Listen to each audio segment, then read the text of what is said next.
বর্তমান সময়ে আরামবাগ লোকসভার রেজাল্ট বেরোনোর পর থেকে সারা আরামবাগ সাব ডিভিশন জুড়ে যেভাবে তৃণমূল কংগ্রেস অত্যাচার শুরু করেছে, যেভাবে খানাকুল বিধানসভার প্রত্যেকটি গ্রামে তৃণমূল কংগ্রেস অশান্তি পাকাচ্ছে, বিশেষ করে ভারতীয় জনতা পার্টির কার্যকর্তাদের মেরে হাত পা ভেঙে দেওয়া, ঘরবাড়ি লুটপাট করা, মহিলাদের ইজ্জতহানি করা থেকে শুরু করে প্রত্যেক দিন সারা রাত জুড়ে প্রায় বিভিন্ন এলাকায় বোমাবাজির ঘটনা ঘটছে। আমরা প্রশাসনকে জানিয়েছিলাম, আমরা রাস্তা অবরোধ করেছি, প্রশাসনকে আমরা জানিয়েছি যে অবিলম্বে এই যে অশান্তি হচ্ছে এই অশান্তিকে বন্ধ করতে হবে। আমরা 2023 সালে পঞ্চায়েত নির্বাচনে আমরা পঞ্চায়েত জিতেছি। পঞ্চায়েত জেতার পরে কিন্তু কোথাও অশান্তি আমরা করিনি। 2021-এ বিধানসভা নির্বাচনে আমরা জিতেছি। কন্টিনিউ তৃণমূল কংগ্রেসের হারমাদ বাহিনী তারা সাধারণ মানুষের উপরে অত্যাচার করে গেছে।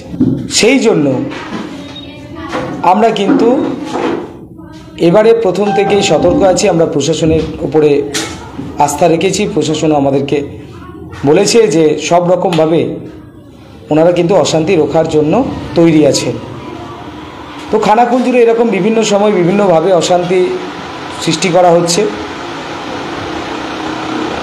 বিভিন্ন জায়গায়, বিশেষ করে হরিশচক, শাবল সিংহপুর, মারোখানার কিছু অংশে, সেই সঙ্গে কিশোরপুর 1, কিশোরপুর 2, ঘোষপুরের কিছু অংশে, ঠাকুরানী চকের কাছড়া চৌমাথা সংলগ্ন কিছু অংশে সাধারণ মানুষের ওপরে প্রচণ্ড অত্যাচার করা হচ্ছে। সেই সঙ্গে পোল 1, পোল 2, এই অনন্তনগর বাসস্ট্যান্ড সংলগ্ন এলাকা, এখানে কিন্তু প্রচণ্ড হিংসা চলছে।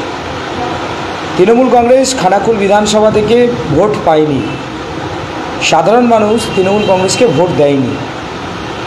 এই রাগেই তৃণমূল কংগ্রেস প্রতিহিংসা পরায়ণ হয়ে উঠেছে।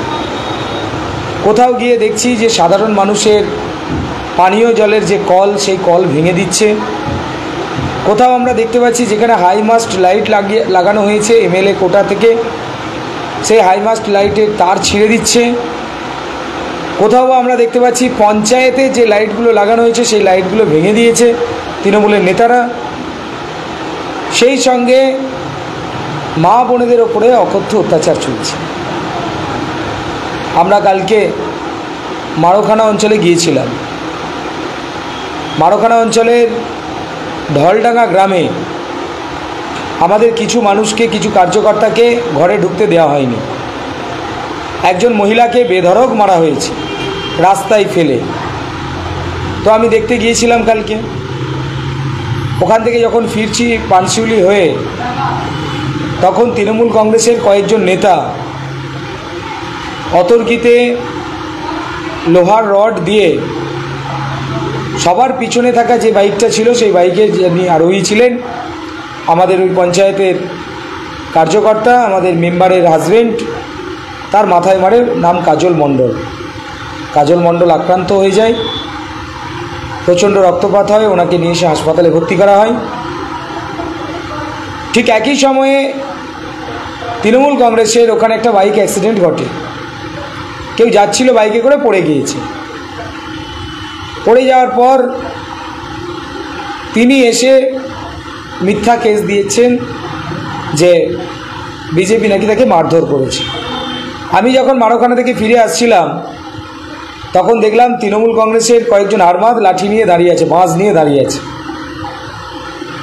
5-7 জন ছেলে আছে, তারা বাঁশ নিয়ে দাঁড়িয়ে আছে। আমার সাথে প্রায় 50-60 জন ছেলে ছিল। আমি ওখানে কিন্তু কোনো একটা ছেলেকেও অশান্তি পাকাতে দিইনি। আমাদের ছেলেরাও প্রচণ্ড রেগেছিল, কিন্তু আমি তাদেরকে ঠান্ডা করে নিয়ে চলে এসেছি। পরবর্তী সময় যারা রাস্তা আটকে ছিল তাদের প্রত্যেকের বিরুদ্ধে আমরা কিন্তু এফআইআর করেছি। আমি নিজে এফআইআর করেছি। আমি কালকে দেখলাম যে রমেন প্রামাণিক উনি নাকি বক্তব্য দিচ্ছেন যে এমএলএ চামড়া খুলে নেবে। রমেন প্রামাণিককে আমি এটা বলে দিচ্ছি, এটা শোনাতে চাই, ভাই রাজনীতিতে এখনো অনেক, তুমি ছোট আছো, শিশু আছো, সবেমাত্র কয়েকদিন রাজনীতি করতে এসছো, আগে বোধহয় সোনার কাজ করতে, সেখান থেকে সোনা চুরি টুরি এরকম অনেক কেস আছে তোমার নামে। তোমাকে যদি আমি জেলের গাড়ি না টানাতে পারি, আমার নাম সুশান্ত ঘোষই না। আমি অলরেডি রমেন প্রামাণিকের নামে কোর্টে কেস করছি, কারণ একজন বিধায়কের বিরুদ্ধে উনি যেভাবে কথা বলেছেন, তাতে আমি মনে করি যে হিংসা পুরোপুরিভাবে ছড়ানোর জন্য ওরা তৈরি হয়ে রয়েছে। আমি প্রশাসনের কাছেও বলবো অবিলম্বে রমেন প্রামাণিকের বিরুদ্ধে ব্যবস্থা নিতে হবে। সেই সঙ্গে গতকাল যারা আমাকে লক্ষ্য করে বাঁশ ছুঁড়েছিল তৃণমূলের নেতারা, তাদেরকেও গ্রেপ্তার করতে হবে। তৃণমূল কংগ্রেসকে একটা কথা বলতে চাই, খানাকুল তো তৃণমূল কংগ্রেস হেরে গেছে, কি আছে? খানাকুলের মানুষ পর 3 বার তৃণমূল কংগ্রেসকে পরিত্যাগ করল। 2021 বিধানসভা নির্বাচনে, 2023 পঞ্চায়েত নির্বাচনে, আর 2024 এই লোকসভা নির্বাচনে খানাকুলের মানুষ তৃণমূল কংগ্রেসকে ভোট দেয়নি। এখন তৃণমূল কংগ্রেসের নেতারা নিজেদের পিঠ বাঁচানোর জন্য ওনারা বলছেন এখানে ছাপ্পা করেছে, ওখানে ছাপ্পা করেছে, এই অঞ্চলে বিজেপি ছাপ্পা করেছে, ওই অঞ্চলে ছাপ্পা করেছে। দেখুন, ছাপ্পা করার কর্ম আমাদের নেই। ছাপ্পাটা তৃণমূল কংগ্রেস করে, যেটা হরিপালে করে দেখিয়েছে। 32,000 ভোটে লিড। কি ভোট হয়েছে সাধারণ মানুষ সেটা সবাই জানে, হরিপালবাসী জানে।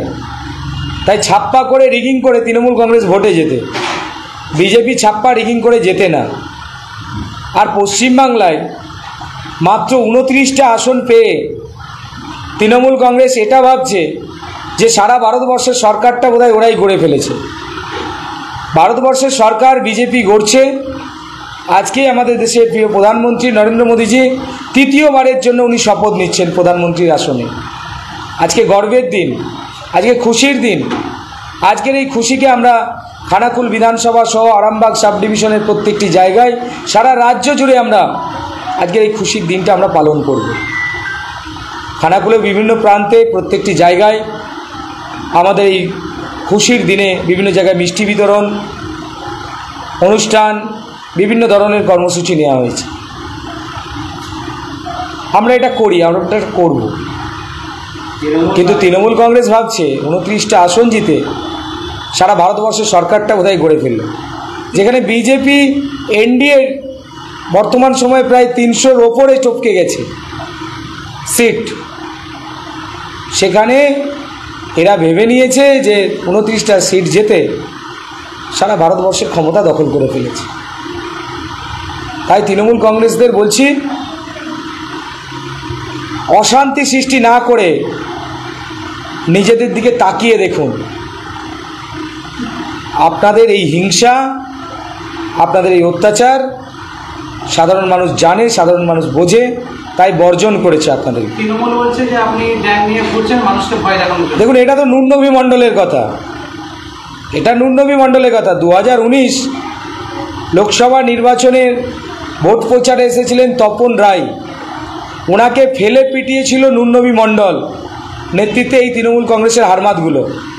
সেটা ছিল রাজহাটি কামারশাল মোড়ে।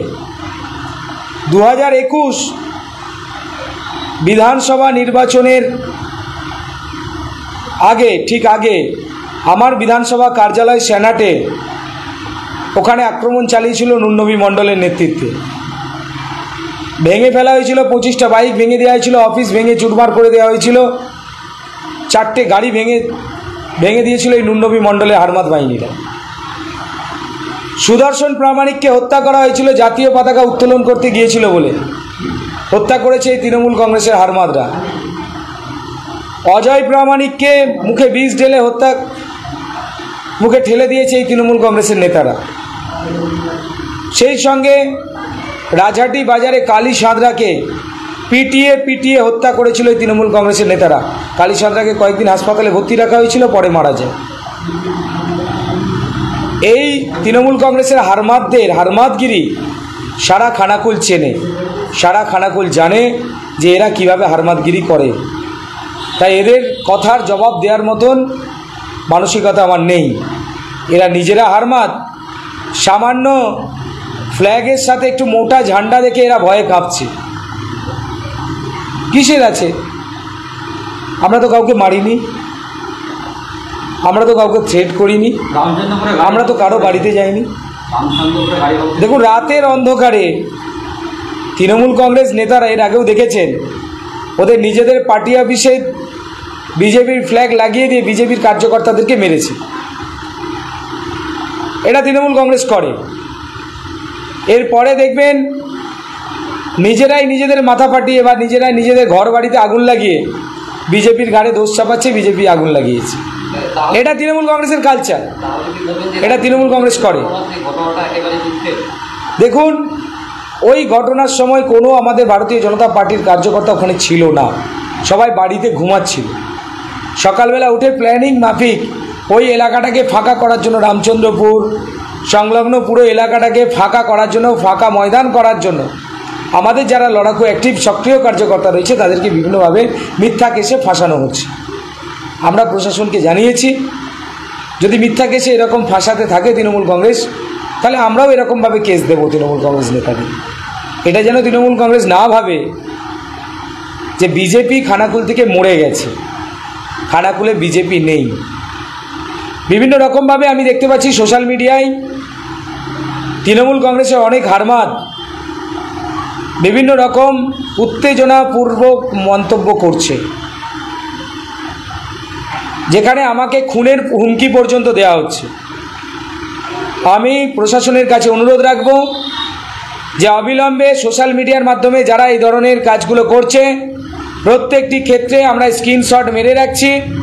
এই স্ক্রিনশট নিয়ে আমরা স্ক্রিনশটগুলো জানাবো প্রশাসনকে, প্রয়োজনীয় পদক্ষেপ নিতে হবে।